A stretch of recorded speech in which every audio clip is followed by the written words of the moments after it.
यहाँ पर पंकज शर्मा तब भी एक लोग चीज खड़े थे। बताइए, अगर सरकार संविधान हत्या दिवस मना रही है और दुहाई दे रही है, भाई संविधान को फिर देश की नींव माना जा रहा है, आत्मा माना जा रहा है कि यही आत्मा है, ये Hindustan, India, the idea of India का जो शरीर है, तो इसमें भी कि नहीं जी ये हेडलाइन ग्रैबिंग है, आपको तो इसका स्वागत करना चाहिए, इसमें नुक्ताचीनी क्यों?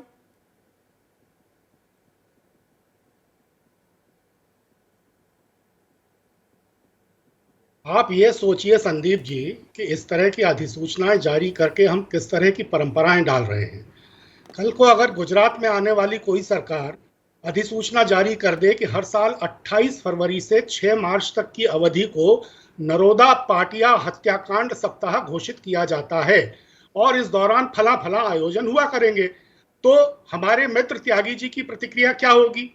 अगर कल को कोई सरकार 25 सितंबर के दिन को, जिस दिन 1990 में आडवाणी जी ने रथ यात्रा शुरू की थी, सामुदायिक नफरत प्रसार दिवस घोषित कर दे, तो क्या प्रतिक्रिया होगी?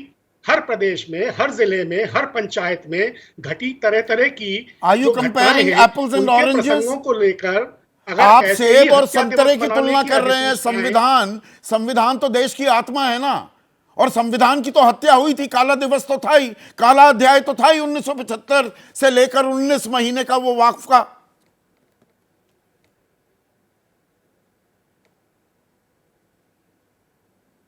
और ये पिछले जो 10 साल से रहा है, ये भारतीय लोकतंत्र का सुनहरा अध्याय है।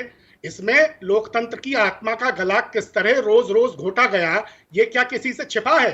10 साल में किस तरह सैकड़ों हजारों सामाजिक कार्यकर्ताओं को, लेखकों को, पत्रकारों को, कलाकारों को और राजनीतिकों को तरह तरह के बहाने खोजकर अकारण जेलों में डाला गया, क्या किसी से छिपा है? तो उसकी भर्त्सना कीजिए, सड़कों पर आंदोलन कीजिए, उनके समर्थन में खड़े होइए, पर आप संविधान हत्या दिवस का विरोध करके दरअसल उस आपातकाल का समर्थन करते नहीं दिखाई देते क्या? कांग्रेस ने आज अपना आधिकारिक प्रवक्ता भी देने से इनकार कर दिया। क्यों भाई? आइए और बोलिए कि जो हुआ 25 जून 1975 को वो बिल्कुल गलत था, वो अलोकतांत्रिक था। संदीप जी, सब इस बात को मानते हैं कि जो हुआ गलत था, और उसके लिए राजीव गांधी ने माफी मांगी, उसके लिए डॉक्टर मनमोहन सिंह ने माफी मांगी, उस पर राहुल गांधी माफी मांग चुके हैं। आपातकाल का किसी ने समर्थन नहीं किया।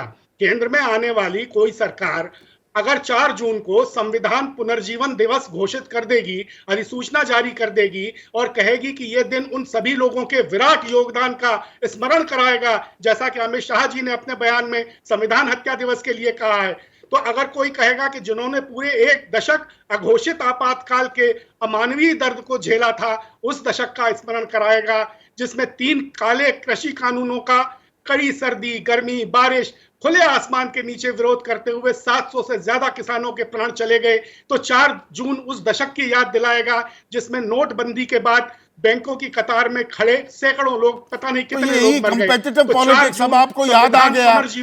8 साल पुराना नोटबंदी का फैसला अब आपको याद आ रहा है। सरकार ने कहा संविधान हत्या दिवस मनाएंगे 25 जून को, तो कांग्रेस की तरफ से आ गई टिप्पणी, बयान आ गया जी 8 नवंबर आजीविका हत्या दिवस। ये कंपेटिटिव पॉलिटिक्स हो रही है क्या पंकज?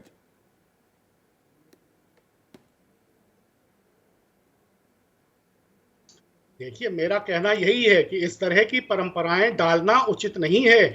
मैं जैसे त्यागी जी की पार्टी आज नरेंद्र भाई मोदी की गोद में बैठी है, या नरेंद्र भाई मोदी इनकी पार्टी की गोद में बैठे हैं, इसलिए आप इस तरह के अनावश्यक, अराजक और शातिराना फैसलों को अगर इनकी तायीद करेंगे, अगर इनका समर्थन करेंगे, अगर इनकी आरती उतारेंगे, तो ये गाजर घास कहां जाकर रुकेगी, ये तो सोचिए।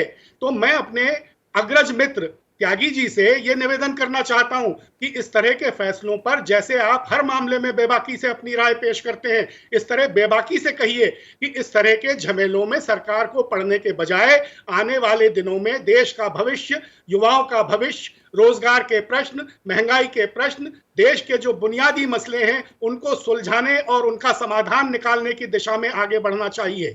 ये इस तरह की जो हरकतें हैं शातिराना, इनसे देश आगे नहीं बढ़ता है। ठीक है, केसी त्यागी रिस्पॉन्ड कर रहे हैं। आपने जो सलाह जमा सवाल पूछा है, एक मिनट पंकज, अब वो रिस्पॉन्ड कर रहे हैं। 49 साल बाद क्यों याद आई, मुद्दों से ध्यान भटकाने की कोशिश भी है क्या? केसी त्यागी साहब, एक क्विक रिस्पॉन्स। अभी 3 मेहमान बैठे हैं खामोश। नहीं, मैं बहुत संक्षिप्त में अपने प्रिय मित्र पंकज जी से कहना चाहता हूं कि मेरी जो स्वतंत्रता समाप्त हुई थी, मेरी जो लिबर्टी खत्म हुई थी मेरठ जेल में, उन दिनों को कौन लौटाएगा? अगर आप लौटा दें तो जो आप कहो मैं करने के लिए तैयार हूं। मैं बहुत ब्रिलियंट स्टूडेंट था, जेपी मोमेंट में चला गया, चरण सिंह के नेतृत्व में मेरठ जेल में रहा। जो मेरी नागरिक आजादी जो आपके साथ हुआ, जो मेरी स्वतंत्रता वो गलत हुआ, पर 49 साल बाद इसे याद करने के मायने क्या है?